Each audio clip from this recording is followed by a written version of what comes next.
In the heart of Chicago's bustling Loop District, where skyscrapers pierced the winter sky like frozen daggers, 25-year-old Mia Torres slammed her coffee cup down on her desk at Vanguard Innovations. The screen before her flickered with error codes, her entire project dashboard wiped clean, months of data analytics on renewable energy prototypes vanished into digital oblivion. "This can't be happening," she muttered, her breath fogging the monitor. It was 6:45 a.m., the office still a ghost town of empty cubicles and humming servers. But as the first rays of sun glinted off Lake Michigan, Mia realized this wasn't a glitch. It was war. And her rival, the slick-talking Derek Voss, had just fired the first shot. Little did she know, this sabotage would be the spark that ignited her rise from overlooked analyst to company legend. Mia had always been the underdog at Vanguard, a cutting-edge green tech firm backed by Silicon Valley venture capital. Born to immigrant parents in a modest Pilsen neighborhood, she'd hustled through community college before landing a scholarship to Northwestern. Her passion for sustainable energy wasn't just a job, it was a crusade, inspired by her father's stories of polluted factories back in Mexico. At Vanguard, Mia's innovative models predicted energy efficiencies that could revolutionize solar grids across the Midwest. But in a company where egos outsize the egos, her quiet brilliance often got overshadowed by louder voices, like Derek's. Derek Voss, 32, was the golden boy of the sales team, Ivy League charm, a wardrobe of tailored suits, and a knack for schmoozing clients at rooftop bars overlooking the Chicago River. He'd been gunning for the director of operations role, a position that came with stock options and a corner office. Mia was his direct competition. Her data-driven pitches had already stolen 2 major deals from under his nose. Jealousy festered like a bad investment. "You're too green, kid," he'd sneer in meetings, pun intended. But behind the scenes, Derek plotted deeper. The sabotage unfolded like a thriller novel. Weeks earlier, Derek had cozied up to the IT admin during happy hour at a Wrigleyville bar, slipping him a bribe disguised as a consulting fee.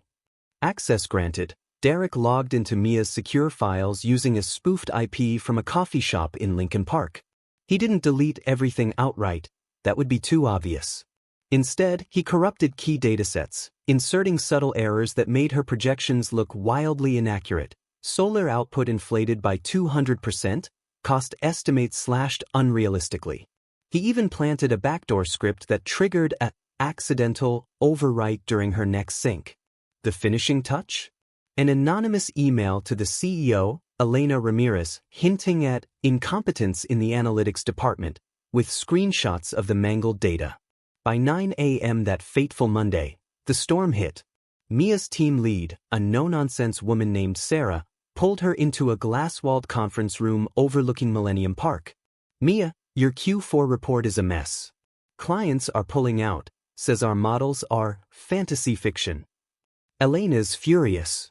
Mia's stomach dropped like an elevator in freefall. She protested, showing her backups, but the corruption had spread like a virus. Whispers rippled through the open-plan office. Did Mia cut corners? Social media buzzed too, LinkedIn threads from industry insiders questioning Vanguard's reliability, with subtle nods to internal errors. Derek, ever the opportunist, swooped in during the all-hands meeting, presenting his backup plan, with polished slides that conveniently mirrored Mia's original work, minus the flaws.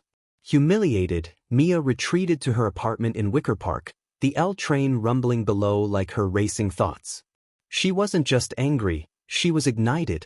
Growing up, her abuela had taught her, when they push you down, you build a ladder from their bones.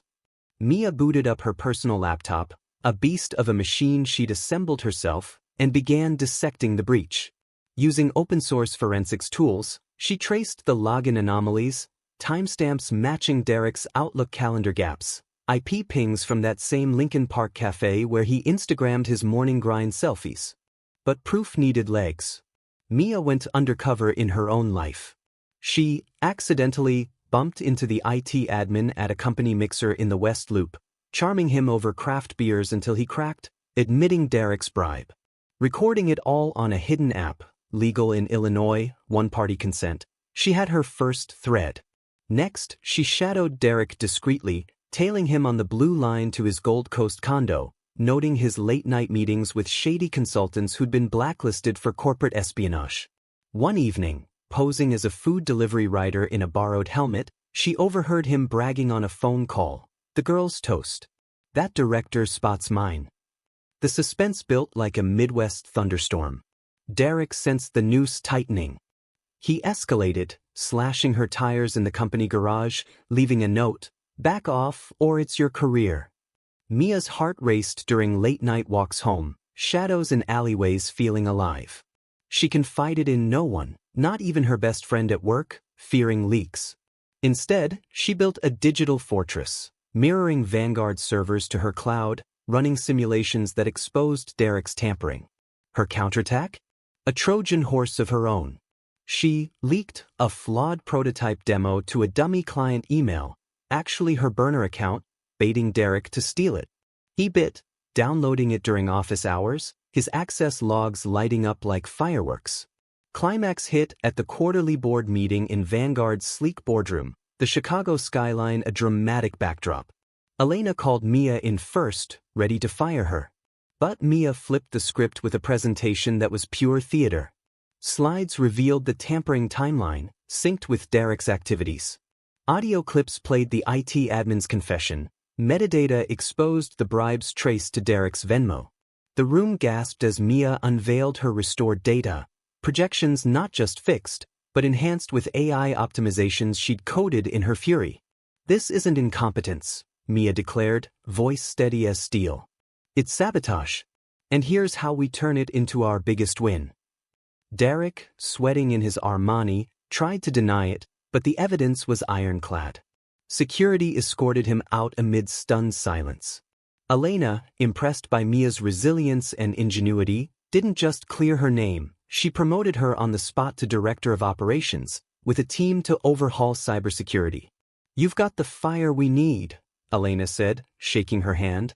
The promotion came with a six-figure salary, equity shares, and Mia's pick of projects, starting with a nationwide solar rollout that could power millions. Word spread like wildfire across the USA's tech scene. Articles in Forbes and Wired hailed Mia as the analyst who hacked back, a beacon for women in STEM fighting dirty games. Derek? Facing charges for corporate espionage, his reputation in tatters, slinging resumes from a dingy suburb. Mia's nonprofit side gig, mentoring young Latinas in tech from her old Pilsen roots, boomed with donations. As Mia stood on her new office balcony, watching the sun set over the windy city, she toasted with a fresh coffee. Sabotage had aimed to bury her, but her counterattack unearthed an empire. In America's corporate coliseum, where rivals lurk in every cubicle, Mia Torres proved, the hunted can become the hunter, rising not despite the fall, but because of it. And as the city lights twinkled below, she whispered, "Next level unlocked." But in the game of ambition, the levels never end.